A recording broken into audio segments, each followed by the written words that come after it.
The statements we're about to show you are from the Holy Quran, and is said to be the official, unchanged, pure word of God, revealed over 1400 years ago. Claiming to be the word of God is a heavy statement, and without proof, or if a single contradiction is found within the book, the apparent word of God will be proven false. So without further ado, let's put the book to the test. In the 23rd chapter, titled The Believers, from the 12th to the 14th verses, God is said to give a detailed description of how the human being is formed. It begins by saying, "We then placed him as a sperm drop in a place of settlement, firmly fixed. Then we made the drop into a alaqa." We will translate this word very soon. "And then we changed the alaqa into a lump. Then we made out of that lump into bones. And then we clothed the bones with flesh. Then we caused him to grow and come into being and attain the definitive human form." In the 21st century, we can now safely say that this verse is clearly describing the process of human development in correct chronological order. However, what we should be paying attention to in particular is the second stage, referring to the development of the embryo. The specific word used to describe the embryo in this verse is the word alaqa.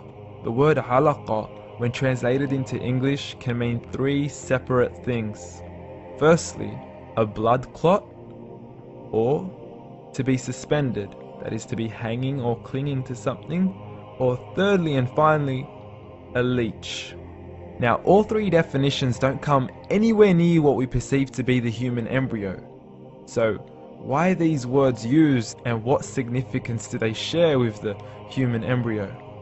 Can the embryo be described as a blood clot? Well, what do you think? In the 3rd week of embryonic development, a tubular heart joins with the blood vessels to form a primordial cardiovascular system, and by the end of the 3rd week, the blood is circulating and the heart begins to beat on day 21. The first thing that comes to mind in regards to being suspended or hanging is the umbilical cord. But we can't use that example because we are simply referring to step 2, before the baby has even formed. But we now know today that the umbilical cord is formed from the connecting stalk. And the connecting stalk is formed as soon as the embryo is formed. The embryo's connecting stalk has even been described by John Allen and Beverly Kramer as an object to suspend the developing embryo in the extra-embryonic column. So an embryo is suspended and does have a strong resemblance with a blood clot. What on earth would an embryo have to do with a leech? Figure A shows the structure of an embryo at 25 days. Figure B shows a leech. Now please note once again that the embryo in this stage is no greater than the size of a kernel of wheat. This is an X-ray of the embryo at 22 days. This is the internal structure of a leech. It's mind-blowing stuff, but you still haven't seen anything yet. This is the head of the embryo at 22 days. The detail you are seeing right now is absolutely impossible to be seen with the human eye and can only be seen with a microscope.